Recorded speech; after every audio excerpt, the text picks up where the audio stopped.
All right, we are live, coming to you from all around the world today, to wherever you're at all around the world. I want to thank you all for joining us on today's cool episode of JB&A Today, or On the Bench. I put up the wrong graphic. I do these problems sometimes. I'm your host, Nick Smith. You've seen me before.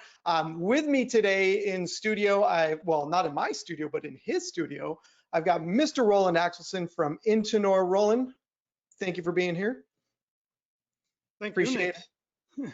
So we got some fun stuff to talk about, and I'm really excited about because this is one that we've been getting a lot of questions about, which is, hey, I've been displaced, or hey, I can't be in the studio anymore, or hey, I need to run things remotely. So what we're going to showcase today is a little bit how to use, what is it? Well, one, Roland's going to educate us all on what a VPN is.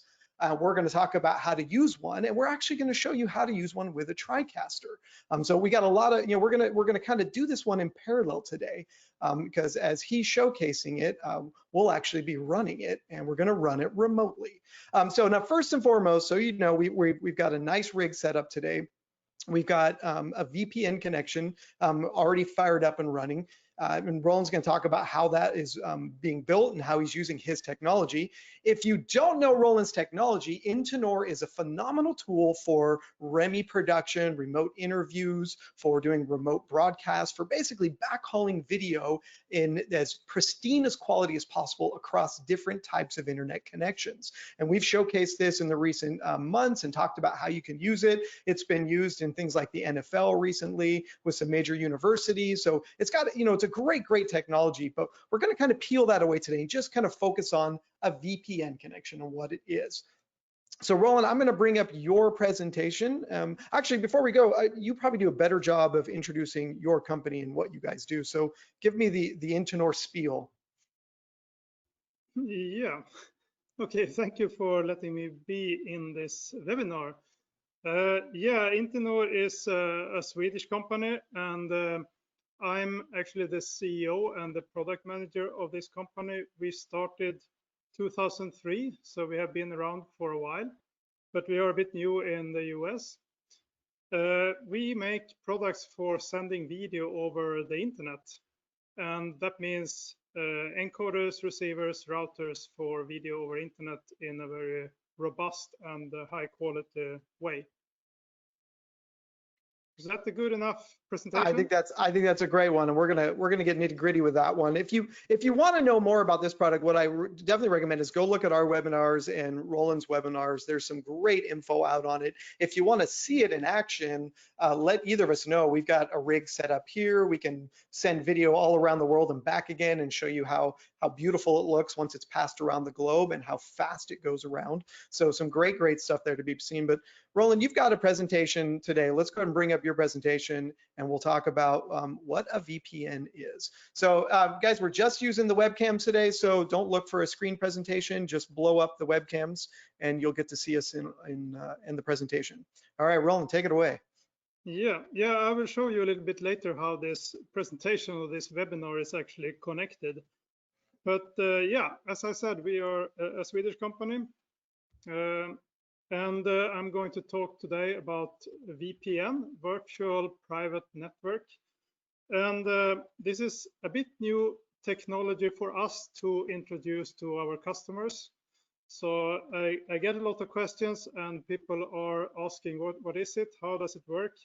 And the best way to explain it is that it is like a long network cable extending your local network, your office network, or your MCR network to other locations. So in this case, we have set up a long network cable between California and the north of Sweden. And everything that is here in the north of Sweden will appear like it is in the MCR network at JB&A. So hey, Roland, we got a little bit of an audio issue. Can you boost your mic just a little bit on your side? Oh, sorry. No worries. Yeah, does it sound better now? Much better for me. Hopefully the audience is getting better too. Good. No worries. All right, continue on. Sorry for the interruption. Yeah, no problem. Okay. So we have built in a VPN system in all our products. So we do encoders, receivers, routers for video over internet. and all those products can have a built-in VPN system. And it actually works like you have two network interfaces on the units, and one is called IP1, one is called IP2. IP1 is the one that you connect to the internet, and when you connect two units with a VPN configuration to the network, they will create a VPN tunnel, a private tunnel between them. And if you then connect other equipment on the second network interface, IP2, they will appear like they are on the same local network. So in case you connect your router in your MCR, IP2 on that router to the network, and then on the other side you connect, for example, your camera to the network, it will look like this camera in Sweden, northern Sweden, is in the MCR in California. So how does it work? One of the VPN nodes is a super node, we call it. And that means that all the other nodes are edge nodes. That can be one edge node or multiple edge nodes. And those connect to the super node. And in that way, you don't need to open firewalls or ports on the edge node side, but only on the super node. So multiple units can connect, and they will all appear like they are on the MCR network. And what can this be used for? Most of our customers use it for either video mixing to remote control a video mixer, camera control to remote the camera, or both to pan, tilt, zoom, but also to color grade, white balance and stuff. You can also use a tally so that people on the remote side can see when they are in program or in preview, or which camera to look at. One thing that doesn't work so good over VPN is audio, at least not with low latency audio protocols like Dante. So for audio, we actually have another solution that we have had for many years, and that is that you can connect a USB audio interface to the units with XLR inputs and outputs. And when you connect the audio in on one side, you can get it out on the other side, and this is full duplex, 2 or more channels if you want. So we have another solution for low latency audio, which usually doesn't work on the VPN actually. What can we use the VPN for? One application is to improve remote event productions or to lower the cost. You can have some cameras controlled from an MCR, so you don't have to have a cameraman on site. And this, of course, is to have less staff on site and have a lower production cost. Another very interesting way is to include remote participants, panelists for news, talk shows, etc., things like this in a professional way. And that's what I'm going to focus on. One way to do this is to use the VPN only for controlling the cameras. So we still use Skype or Teams or GoToWebinar on the laptop, but we can control the camera from the master control room. And in that way, we can get a much better picture out of the camera, and the person on the remote side doesn't have to care about setting up the camera or adjusting it while he's talking. Today's setup is slightly more complicated. We still use the VPN only for camera and video mixing. I'm in the same GoToWebinar as you are, as a panelist. And I actually have a Tricaster on my side as a video mixer. I have 3 cameras connected to this Tricaster, and the video that goes out from the Tricaster goes into my laptop. So that is my webcam on my laptop. So this setup can be controlled from the master control room, I think Nick can show you some nice things with the camera remote, isn't it? Absolutely. So let's, if we play around. Switch over to your camera, Yeah. we've got control. And now I can jump in and pan around the room. So if we want to, by the way, everybody, this is Roland Studio. We can see that, as far as the production goes, we've got a fixed camera on one side, we've got a fixed camera on the other side, and we're driving this whole thing via the Tricaster. So if I jump over to this shot here, you can actually see me move the camera around, and you can see that camera jump. So we are set up with a VPN connection between the two offices right now, mine to Roland's, Roland's to mine. And in addition, if I'm gonna jump over and show you what I'm seeing. So I have got his interface up on my screen. So you all should be seeing it now under my camera. You can see here, I've got a live panel open. I can live switch his Tricaster and change the sources. If you look up on this screen here, there's the camera, and I can move the camera around, and have control of it. I'm actually dialed simultaneously into both the Tricaster live panel interface, and I've got the camera. So we're using the PTZ camera is the NewTek UHD camera. I've got its interface open as well. And the lovely thing about this is it actually shows up on my network here. So if I open up NDI monitor and I pop up and look, you can see here's my Tricaster. Actually, sorry, that's his Tricaster. There's my Tricaster, there's his Tricaster. So I can see the devices that are connected into his. And view that one, but I can also see his UHD camera as well as my cameras on the network. So it is truly an extension, that one cable connection that Roland was talking about, where we've got this link between the two.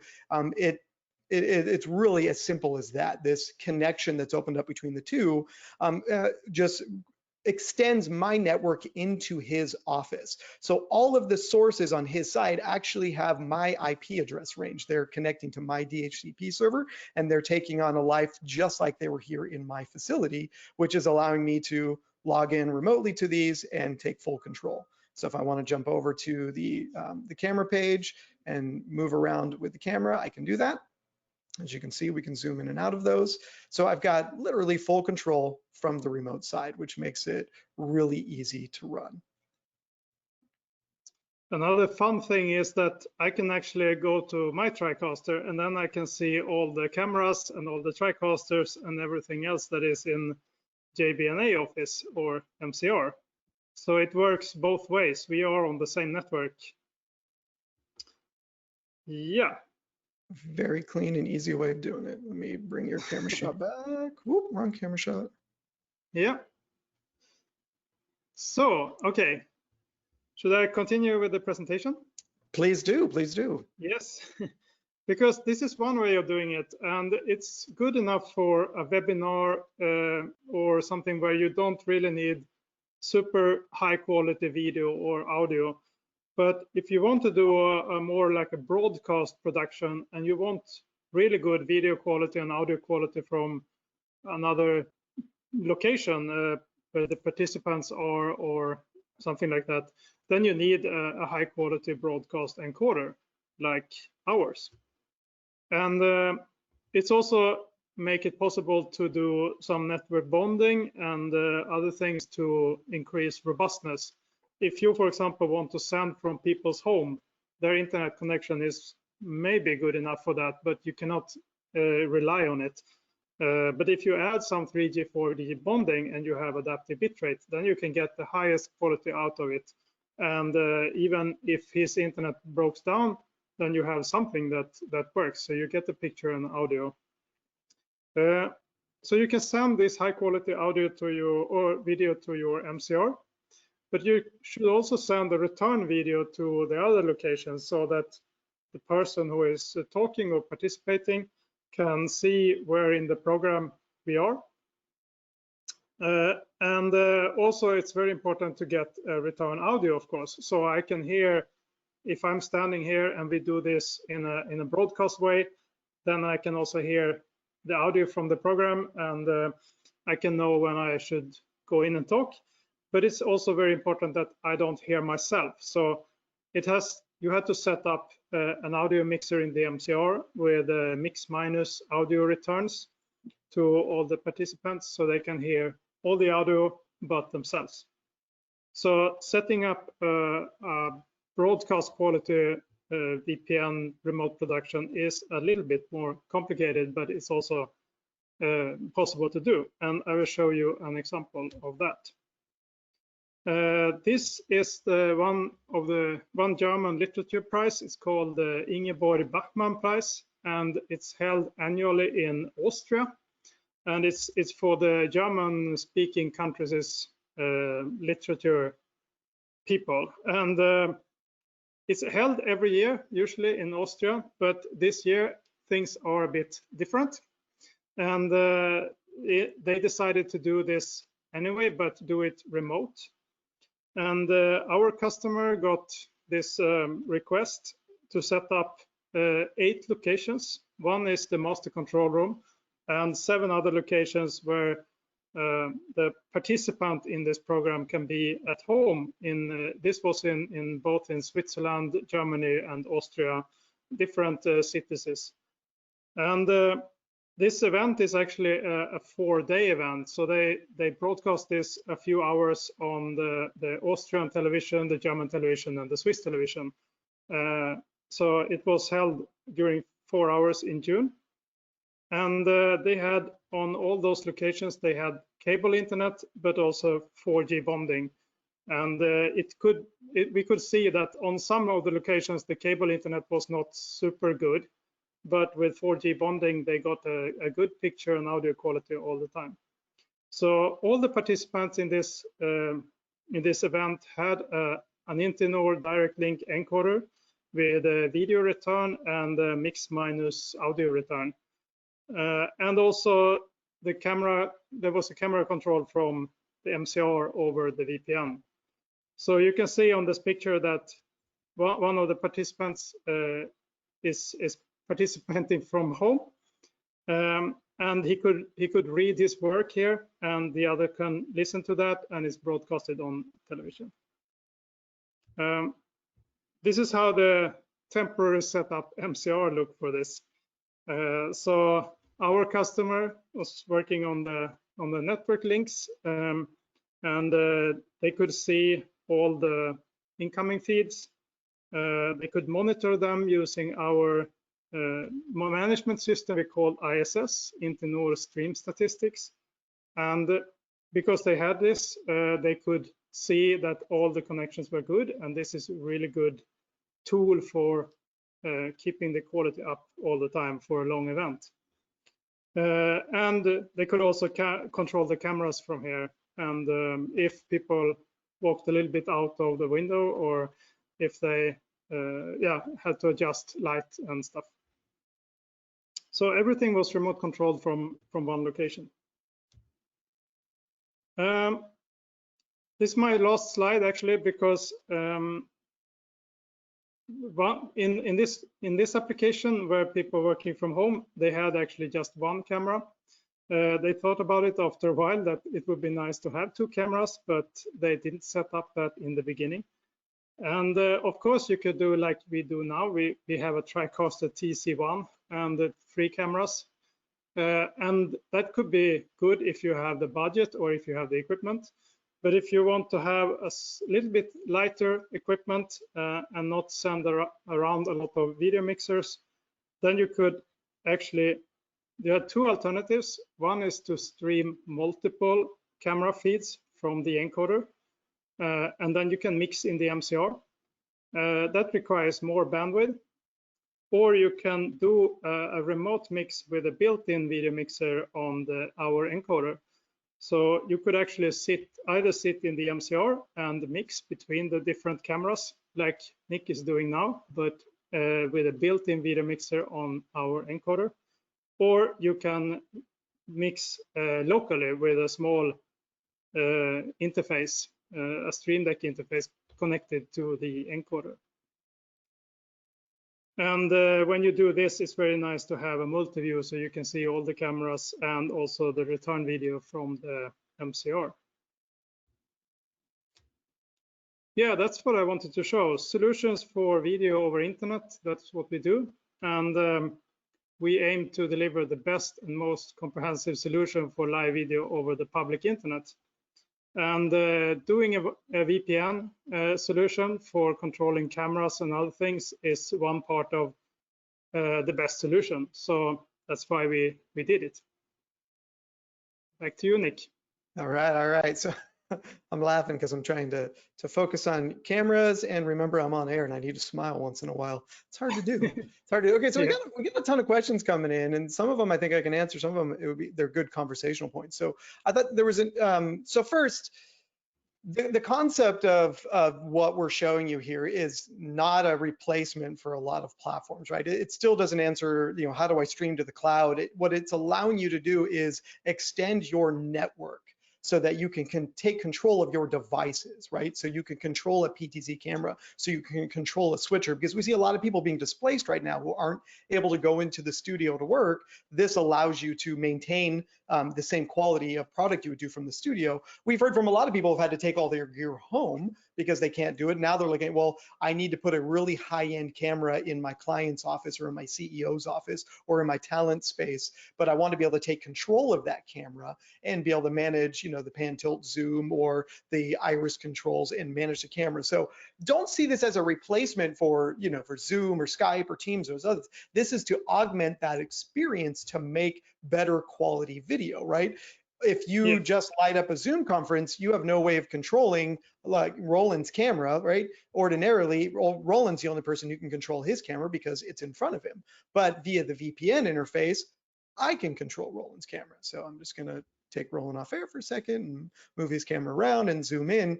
This gives me the technical director the experience, the control of managing the show experience remotely without having to have somebody on-prem, which is kind of hard to do in some environments right now. So that's the first one.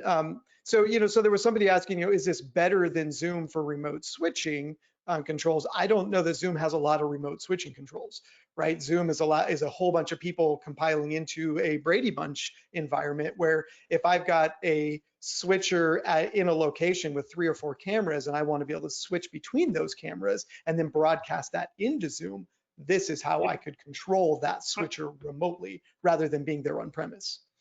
Yeah, I haven't really seen if Zoom has some video mixing features in it, but yeah, this is one way of like creating the video mix to use in Zoom.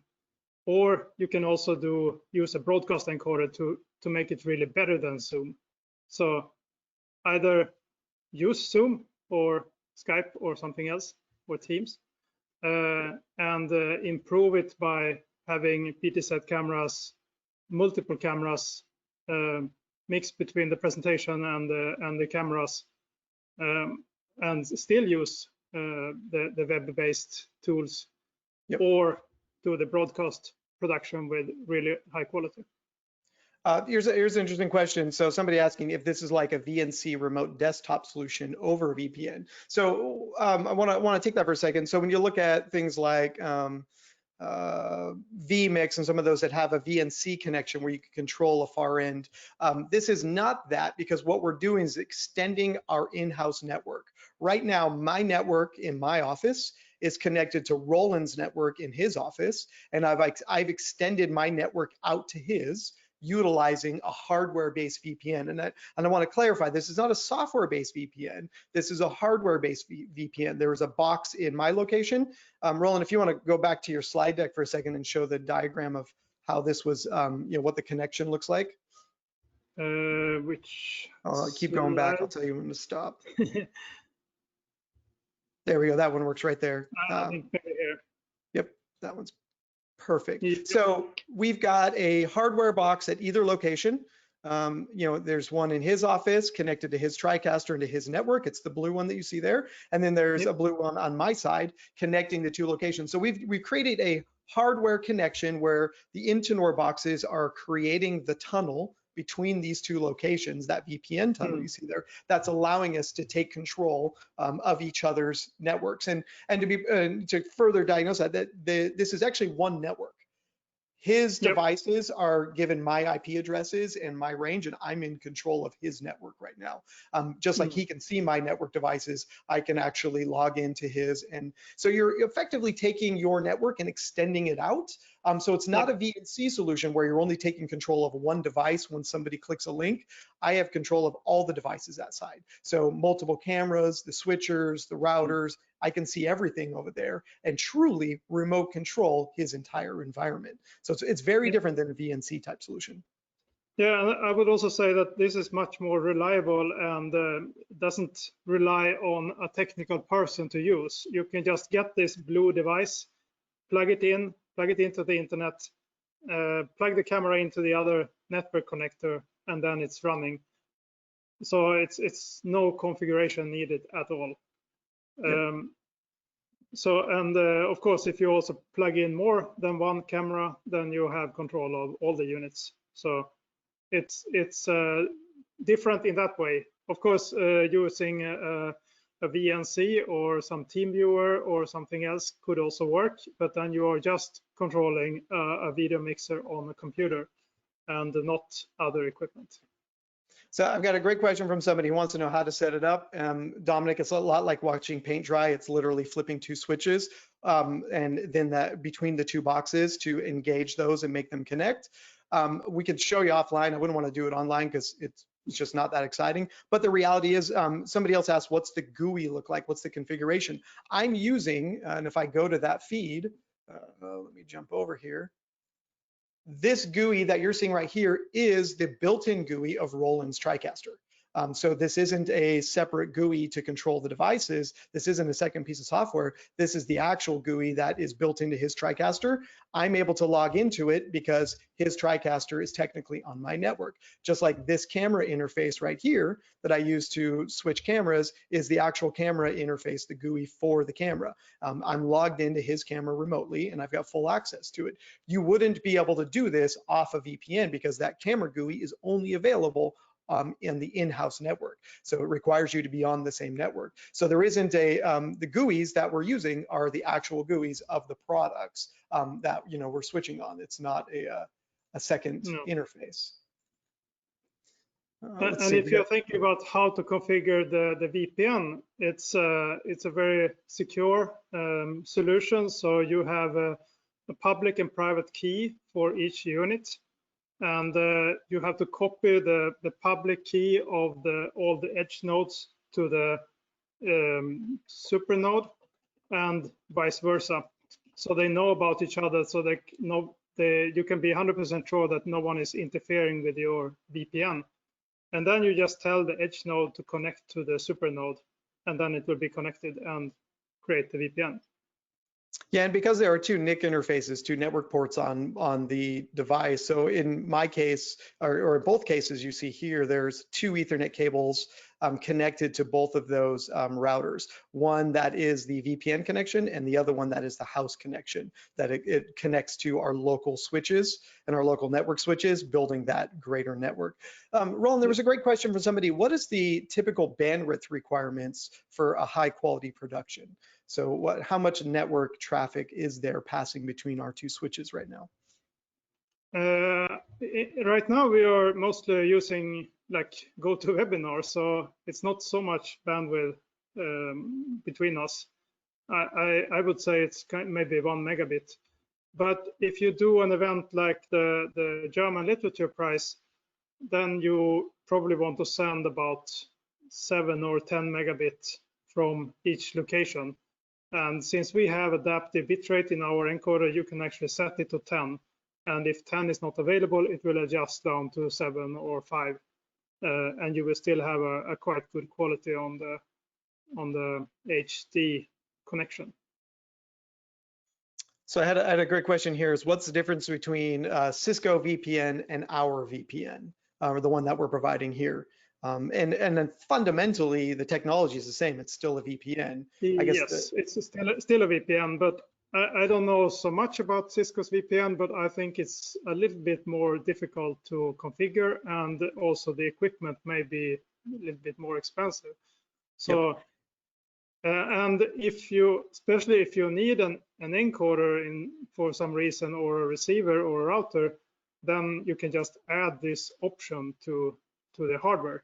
So you don't have to buy a specific hardware for the VPN unless you just need the VPN. Yeah, and that's a great comment. Is built into the blue products you see on screen, or that you were seeing earlier, is built into those routers, is video encoding and decoding in the same appliance. So you can have both remote control of devices, but you can also encode your video and stream that back into the main location with a much higher quality codec, forward error correction, packet protection, and then in addition to that, all of these units support cellular connectivity as well, so that with let's say a typical Cisco hardware, it requires internet to be provided to it. We can provide internet to these boxes with cellular, and actually bonded cellular, multiple cellular connections. So if you're going to take one of these into the field and produce an event where you don't have a traditional hardline internet connection, you can add cellular networks to these and extend your VPN network and your video transmission package all in the same box. So it is a little bit different than Cisco in that regard. Yeah. Cisco will always be an extra box if you are into broadcast and you want to send a high quality video. Absolutely. So great question from Melanie, is the Tricaster plugged into the Intinor? So yes, the Tricaster, not the video signal, but the data network, we are plugged into that Intinor VPN network so that I can remote control his. Yeah, there is of course there's a network switch also. So the Tricaster and the camera is connected to a network switch, as well as my laptop. And that network switch is connected to IP2 on my direct router here. And that's how the network is extended from the MCR. Yeah, and so again, talking through that, it's all the interfaces we're logging into are all the web interfaces that are built into his devices and my devices. So we're not jumping through any special hoops here. And the questions are still flying in. I'm sorry, everybody. I'm getting to them as fast as we can take them here. Oh, Dominic, yes, government, take that offline with me. Okay, so we do have a question. People wanted to ask more about intercom and IFB. Roland, can you talk a little bit more about how you're passing audio between the two locations, or how you would ordinarily pass audio? Yes, in the German Literature Prize project, we passed audio. See, here's the slide for that. So there is our encoder has a 3.5 millimeter IFB connector, so you can actually connect it directly to a small speaker and get the audio out. And in the MCR, you can have a USB audio interface. In that case, they had an interface with 8 audio inputs, so they could send 7 different mix minus audios back to the participants. But you can also have a full duplex audio intercom audio, so that you can have the cameraman can have an audio, and the MCR can talk to the cameraman if they have a cameraman on site. So audio can be used both ways, and it's also possible to connect any of our encoder receiver router to the audio return matrix. They don't need to send video to each other. You can have audio going between 2 units and video going between another 2 units. So it's a separate infrastructure for return audio distribution than for program video. And also the return audio has very low latency. It's about 200 millisecond plus network latency, so it sounds like a phone call. I had a great question here about working with PTZ cameras. So right now we've got NewTek's camera, I've got Lumen's camera. In the pictures you showed earlier on the use case for the German Literature Prize, they were actually running Panasonic cameras. This is agnostic to the camera because it's just passing the inherent control that camera utilizes if it's an IP-based camera control. So as long as it's VSCO over IP or another IP format, that camera is using, then yeah, we don't care. We'll pass the data back to one location or the other. So in all intents and purposes, as long as it's an IP camera, as far as it's an IP controlled camera, we'd have no problem managing it.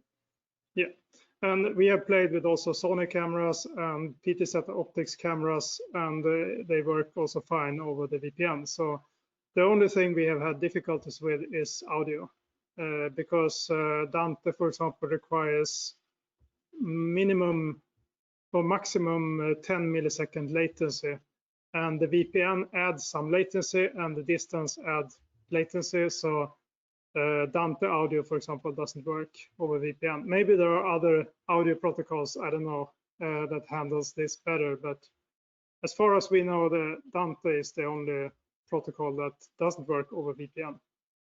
If you have a really good internet connection, then probably NDI would also work.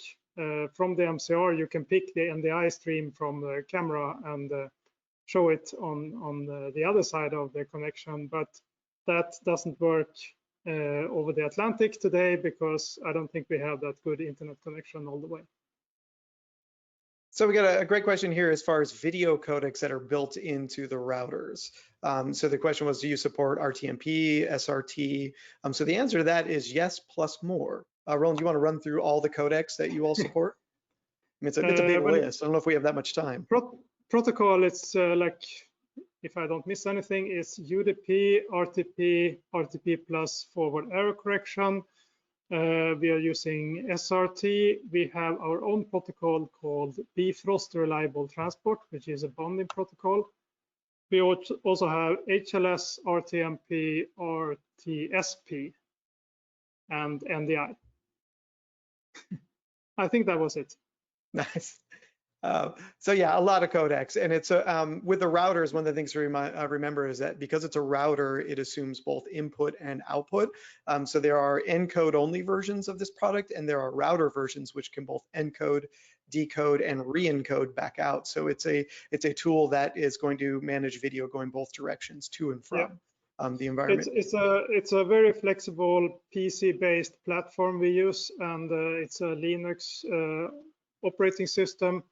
And we can actually just add or remove different hardware interfaces, and we can have low performance units, or we can have much more CPU and RAM when the requirement grows.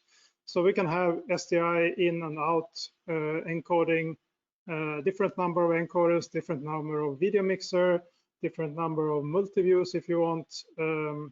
Yeah, it's very flexible platform. We have green, black, and blue units, but that's just to make it a little bit easier to understand, because the green ones we call receivers. They have only SDI out. The black ones are encoders. They have SDI in, and the blue ones can be configured with any number of SDI inputs and outputs. So it's just plug it together as you need. Good question on how many audio channels you can support between devices. What's the top number you've managed? On SDI level, we have up to 16 audio channels. But then if we are doing intercom for wire talkback, we have used like 16 XLR audio channels from one point to another. So about that number. But if you need more, you can try to plug in more. We haven't really tried the limits. It just hasn't been any use cases for more than 16 audio channels. All right, if one of you wants to push that, let me know. I've got a question to an 860 with Advanced Edition.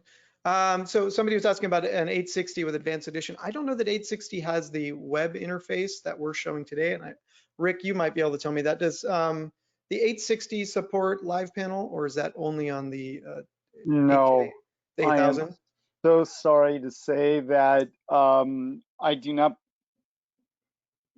don't believe that Advanced Edition is available anymore. And I do not believe that live panel is available for the 860. No. Right. Yeah. And the control interface for the 860 was USB, so that wouldn't work either.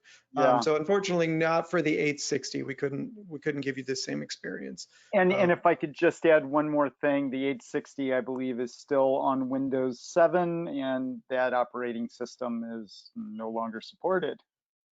Yeah. No worries. No worries. Oh my gosh. Okay, have we gotten all, I feel like I've gotten all the questions. If I missed anybody, I apologize.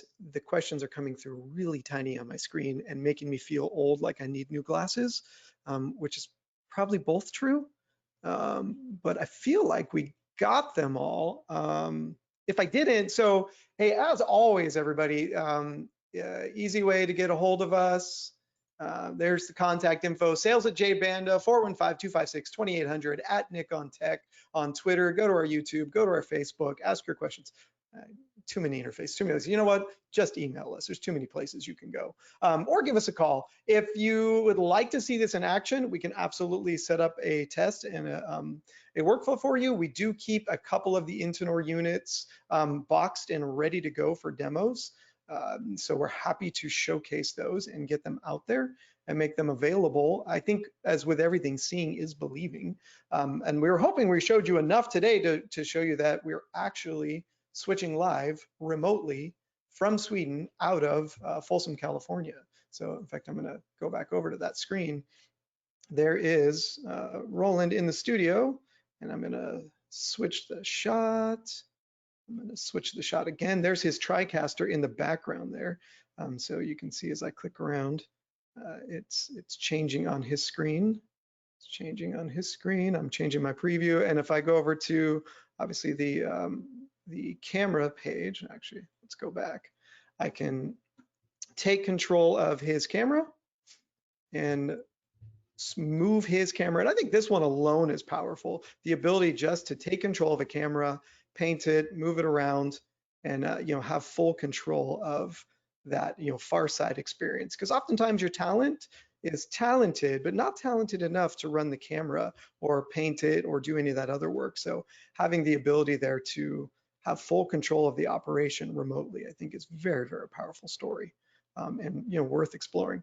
So if there are no more questions, I will. Here we go. Echo cancellation, not built in. No, that's where you would need to do a mix minus or have an audio processor at each side.